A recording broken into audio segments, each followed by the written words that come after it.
Uh, Welcome to ENG Final Presentation 2020. Our project is about cell migration of fly embryos and how does it affect us. We did our experiment in Professor Kasza's Living Materials Laboratory, and this presentation will be presented by Abdhel, Alex, and I'm Sham. Cell is the fundamental unit of life, whether it is made of one cells like bacteria or many cells like human beings. We try to understand how does cell migration occur in fly embryos.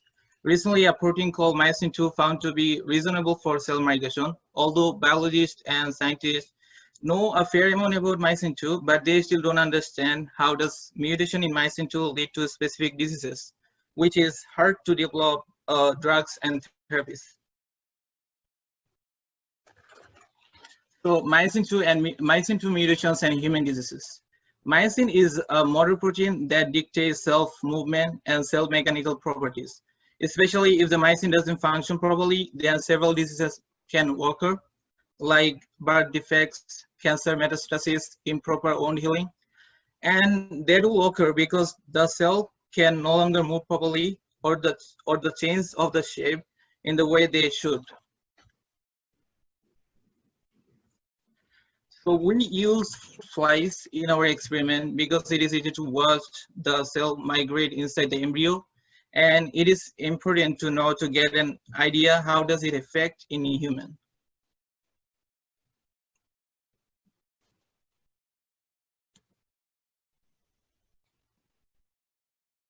And it is a movie that will actually show the wild type cell migration in the embryo. This is how cell move in a normal non-disease fruit fly embryos.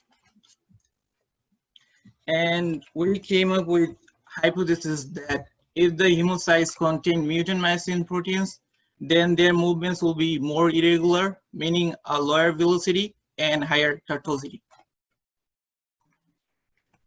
We used ImageJ, specifically the app called Fiji. With Fiji, we were able to gather data on distance, velocity, and position of every cell for every 2 minutes. In total, as a group, we analyzed 18 cells, 12 wild type cells, which are the normal not mutant cells, and six R707C cells, which are mutant cells. With the help of some equations and the data collected from Fiji, we found and compared the trajectory and velocity of each cell over time. We also did some work on tortuosity, which is basically the total distance over the net distance. In addition, we also analyzed the change in direction during mutant cell collisions and not mutant cell collisions. Next slide. So this graph shows the net trajectory of only 3 cells out of the 18 we analyzed. Trajectory is the path that an object follows through space as time goes on. In other words, this graph shows the change in the X and Y position of each cell over time. This graph shows about 150 minutes of cell movement. There are 2 non-mutant cells, which is the blue and red one, and 1 mutant cell, which is the yellow one. By looking at this data, we found that mutant cells don't migrate as far from their initial point compared to wild type cells. Next slide. These are the same cells that were shown on the previous slide, but now we're looking at their velocity over time. The y-axis represents velocity and the x-axis represents time in minutes. The time difference between each data point plotted for each cell is 2 minutes. As you can see, the wild type cells reach higher velocity points than the R707 cell, meaning that mutant cells migrate slower than normal cells.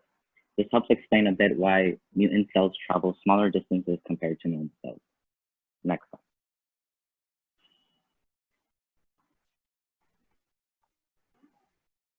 So while at face values, there was a pretty significant difference between the wild type cells and the mutant cells.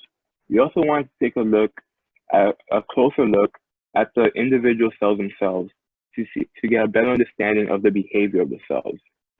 While the mutant cells had a lower minimum and the wild type cells had a higher maximum, we found that many of the data points were actually rather ambiguous. As you can see on the chart on the right, many of the velocities for immune cells also had similar velocity to the wild type cells. To explain this, we can talk about two premises. For one, the cells move much less than the wild type cells.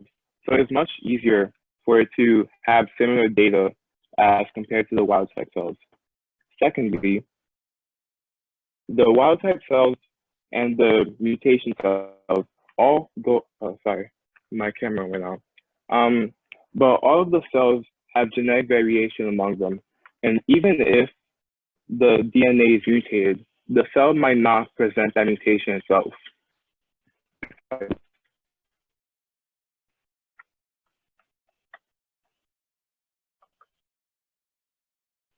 My camera doesn't seem to be working.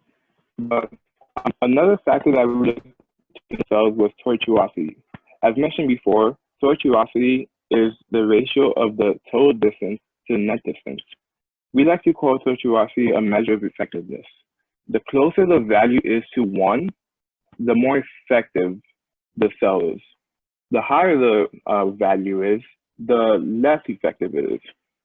Interestingly, we found that the wild type cell was generally more effective than the wild type cell. The mirror cell was more effective than the wild type cell. Again, this was based on similarly the two premises I stated before. One, that the cell moved much less, and so the difference between the total distance and the net distance was not significant.